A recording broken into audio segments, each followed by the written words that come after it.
제 옆에. 네, 제 옆에 감사합니다. 쉴 때 그런데 청탁에 저희 청탁. 이미 약속한 시간이 5분이나 지나서요. 한 30분 더 하세요 그냥. 그러면 그 안 나온 지역 불러서 지역별로 들어. 네네. 일단 우선 말씀드리면 잠시만요, 여러분 제 이야기를 조금만 들어주십시오. 일단 다시 한번 말씀드리지만 행사장 입구 그리고 자리에 서면 의견서 비치해 드렸습니다. QR코드 있으니까 온라인으로도 의견 주실 수 있다는 점 다시 한번 말씀드리고요. 아직 그 안 나온 지역이 있다고 해서요. 혹시 진주에서 오신 분 계실까요? 진주에서 오신 분 계실까요? 네, 저기 목도리 하신 네. 분께 마이크 전해드리겠습니다. 진주 얘기 한번 들어보고 싶네요.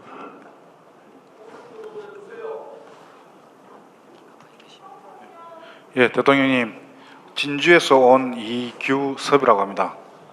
저는 오늘 진주의 이야기가 아니고 서부 경남의 이야기를 좀 하고 싶습니다. 발달 장애인에 관련된 이야기인데 경상대학교에 그 발달 장애인을 교육하는 특수교육학과를 정원 특례로 꼭 신설을 부탁한다는 그런 부탁을 드리려고 마이크를 잡았습니다.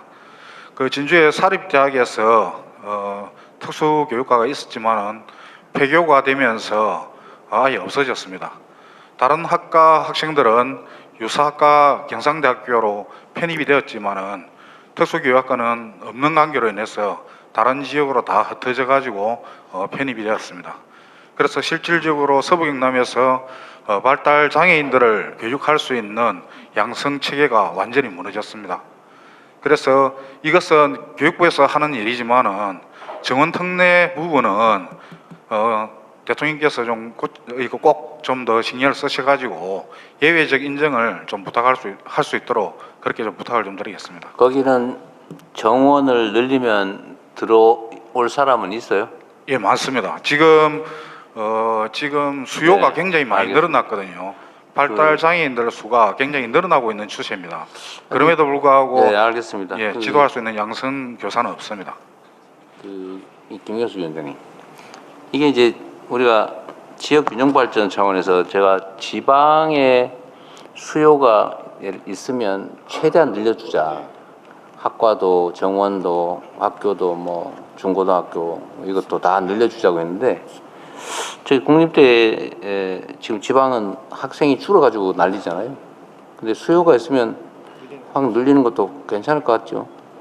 그럼 교육부하고 상의를 한번 해보고 저희가 어쨌든 우리 이번 정부의 기본 방침은 지방의 인력이나 수요가 있으면 최대한 늘린다. 지방은 똑같이 있으면 수도권은 막고 지방은 늘린다. 예를 들면 뭐 첨단 기술 교육 분야도 똑같이 있으면 지방은 늘리고 수도권은 통제하고 지금 이게 기본 방침이어서 그 특수교육 분야도 만약에 지방에 수요가 있으면 좀 늘리는 게 가능할 것 같은데 저희 검토해 보겠습니다. 예, 참고적으로 자, 진주 얘기할 사람 다른 분으로 한번 하죠. 네, 진주의 지역과 관련된 이야기 저기 여성분께 마이크 전해드리겠습니다.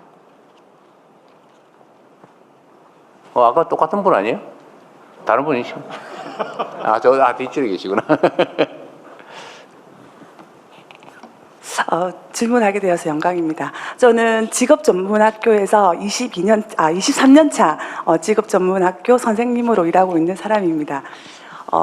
저는 오늘 말씀하시는 거 들어보니까 좀 이렇게 큰 그림들을 많이 이야기하는데요. 저는 현실적인 이야기를 하나 드리고 싶습니다. 저는 이제 기계과에서 근무를 오래 했는데요. 이제 항공산업이라고 볼 수 있겠죠. 학생들이 취업을 하게 되면 2교대를 합니다. 2교대 12시간 맞교대를 해서 연봉이 한 4천만 원 정도 안 되는 것 같아요. 하지만 그 친구들이 2교대를 하지 않는다면 급여가 2천만 원 중반 정도밖에 안 된다는 것이죠. 예, 뭐 AI도 좋고 피지컬 AI도 좋고 AX도 좋습니다. 다 좋은데 현실적인 임금이 너무 적은 현상에서 이 지역의 청년들이 정주할 수 있을까? 지역을 떠나지 않고 계속 지역에서 근무할 수 있을지는 제가 23년 동안 근무하고 있으면서 항상 의문입니다. 예, 그래서 이 최저임금의 문제를 뭐 구체적으로 본다면 카이에서 이 항공업체들은 다 쥐고 있지 않습니까? 그래서 이런 문제들은 이제는 너무 이 최저임금이 너무 구조화되어 있기 때문에 정부에서 이제 좀 풀어야 되는 시점이라고 저는 생각을 합니다. 그리고 이걸 풀어줘야 나중에 AI도 좋고 피지컬 AI로 갈 수 있는 안착이 되지 않을까라고 저는 생각을 네. 합니다. 감사합니다. 임금이 너무 낮다 올려야 된다 그 말이에요 혹시? 아, 그게 아니라 이제 카이 직원들은 급여를 상당히 많이 받죠. 뭐 두산중공업이나 대기업 소속 직원들은 급여를 많이 받지만 그 밑에 있는 협력업체 직원들은 이교대를 그러니까 뭘 어떻게 하자고요? 예, 급여를 현실화를 하자는 거죠. 누가 어떻게? 그러니까 너무 이게 고착화되다 보니까 어디서부터 문제를 풀어야 될지 모르겠지만 네, 일단 알겠습니다. 예. 저기 항공 분야도 그런 모양이네요. 이제 이게 지금 조선 분야도 그렇고 건설 분야도 그렇고 지금 제가 사실은 이것도 이제 어느 시점에선가 우리 사회의 주요 의제로 해서 한 번쯤은 좀 시끄럽게 논쟁을 한번 해야 될 일인데요. 우리나라는 임금 격차가 너무 심해요. 그러니까 대기업의 정규직, 대기업의 비정규직, 하청업체, 계열업체들의 정규직, 또 거기에 또 비정규직, 거기 또 여자, 남자 또 나누고. 그래서 이게 한 두 단계 지나가서 보면 대기업의 정규직하고, 그러니까 하청 계열업체의 비정규직하면 한 40%밖에 못 받는다고. 지금 이게 현재 실제 그래요. 또 여성은 또 더 적어요. 이거를 해결을 어떻게든지 시작을 해야 되는데 지금은 사실 너무 엄두가 안 나서 일단 부동산 먼저 좀 정리를 한번 하고 그럴까 생각 중인데 어쨌든 이거는 정말로 중요한 문제입니다. 양극화가 사회 발전을 가로막잖아요. 우리가 지금 성장 발전 잠재력이 이만큼 있는데 이게 자원과 기회가 골고루 나눠져서 다 제대로 풀로 효용을 발휘하면 이제 충분히 잠재력만큼 성장 발전할 수 있는데 이게 한쪽으로 확 몰려가지고 어떤 사람은 그 기회를 너무 남아서 못 쓰고 썩어 나가고 또 많은 사람들 기회조차 누리지 못해서 손가락 물고 그냥 놀아야 되면 그 사회가 발전할 수가 없죠. 이 양극화가 이런 문제를 이야기하는데 이걸 해결하면 사실은 모두가 행복한 파이를 키우는 길이 되죠. 근데 당장 현실에서는 그러지 못합니다. 제가 조선 쪽에 그런 얘기를 했어요. 전 세계적 경쟁력을 가지고 뭐 세계 최강의 조선 산업인데 제가 얼마 전에 울산 갔을 때 얘기 들어보니까 뭐 220만 원 주고 외국인 노동자를 데려다가 비자를 줘가지고 쓰고 있다고 어떤 분이 말씀하셔서 저는 속으로는 그거 좋은 일이 아닌데 그거야 뭐 하청업체 사장은 좋겠지만 그 지역 경제에 도움도 크게 안 되고 임금 격차만 심하게 하고 소위 노동 착취가 자랑도 아니다. 그래서 제가 얼마 전에 또 그것도 물어봤어요. 제가 기업분들 제가 자주 만나니까 조선 산업의 인건비 차지 비중이 얼마나 됩니까? 네, 물어봤어요. 그러니까 뭐 한 17% 뭐해서 뭐 한 20% 보통 이제 어제 한 10% 선이에요 인건비가 계속 줄어들고 있어 비중이. 거기도 뭐 크게 차이는 안 나는 것 같더라고요. 그래서 그건 뭐 내가 뭐 다른 얘기는 할 수 없고. 근데 이 항공 분야도 마찬가지죠. 임금 격차가 너무 심해가지고 카이야마 본사의 정규직은 꽤 괜찮을 것 같아요 지금 보니까 뭐 그렇겠죠. 근데 거기에 납품을 하는 납품업체들의 정규직도 아니고 비정규직 이러면 아마 한 3분의 1도 안 될 거예요. 3분의 1 좀 넘게 나면 그러지 않을까? 반도 잘 안 될 거예요. 어쨌든 이 문제는 대한민국 국가의 지속적 발전을 위해서는 반드시 한 번쯤은 짚고 넘어가야 될 일입니다. 그런데 지금은 그게 너무 당연시되고 있어요. 예를 들어 비정규직이 월급이 적다. 그걸 당연하게 여겨요. 정규직이 되면 월급 더 받아야지. 그것도 당연하게 여겨요.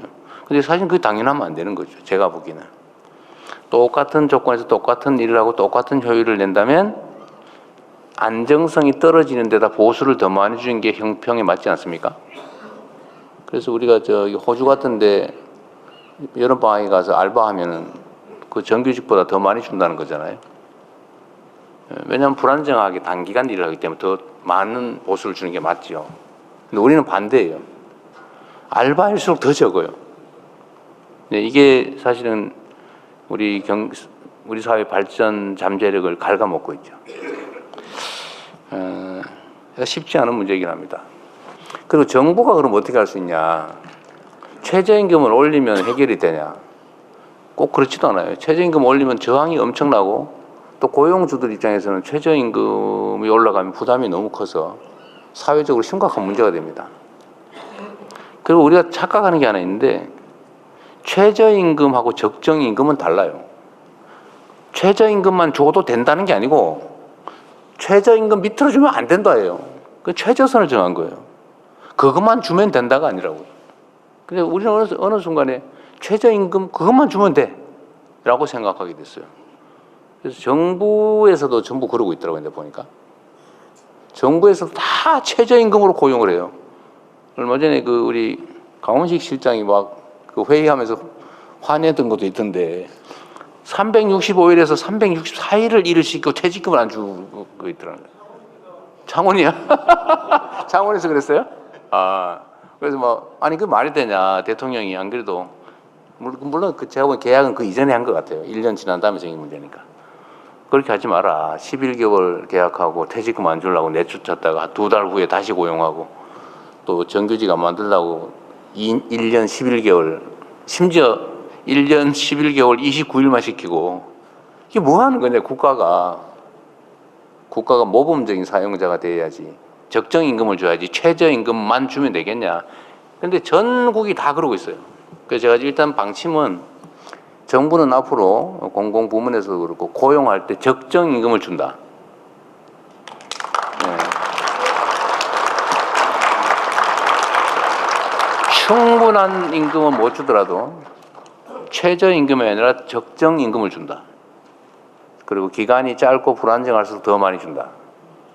이제 이렇게 지금 정부 공공부문만이라도 이제 할 건데 아마 이거 하면 또 어디서 막 씹을 거예요. 야 돈이 남아도냐, 뭐 세금을 그렇게 막 쓰면 되냐, 퍼주냐, 뭐 그럴 것 같아요. 그래도 저는 해야 된다고 생각합니다. 네. 그래서 이 공공 분야부터 먼저 좀 모범을 보이고 최저임금만 줘도 된다가 아니고 최저임금 이하로 주면 안 되는 거지.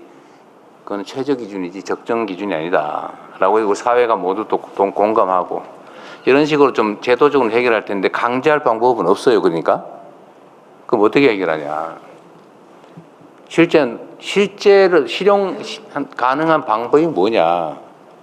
노동운동을 열심히 하는 거예요. 그래서 노동자들은 언제나 약자이기 때문에 일하지 않으면 굶어 죽으니까 어떻게든 해야 되잖아요. 그게 노동자의 운명이죠. 숙명이죠. 노동자의 숙명은 그런 거기 때문에 또 약자이기 때문에 같은 입장에 있는 노동자들이 단결할 권한을 헌법이 인정한 겁니다. 단결해라. 단결할 권리를 준다.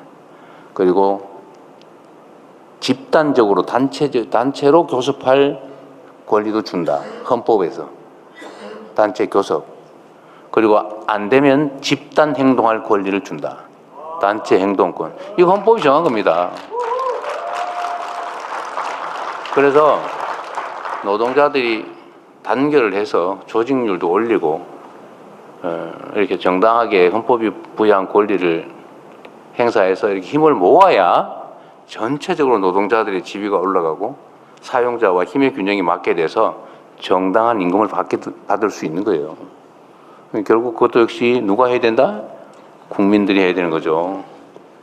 여러분이 직접 하세요. 대신에 제가 과거처럼 노동자들을 부당하게 탄압을 하거나 이런 거 절대 안 할 겁니다. 그건 못하게 할 테니까 정당한 권리를 행사해서 적정한 임금을 받는 제대로 된 사회로 함께 가도록 하시죠. 네, 좀 더 진행하십시오. 네, 감사합니다. 혹시 통영에서 오신 분 계실까요? 통영.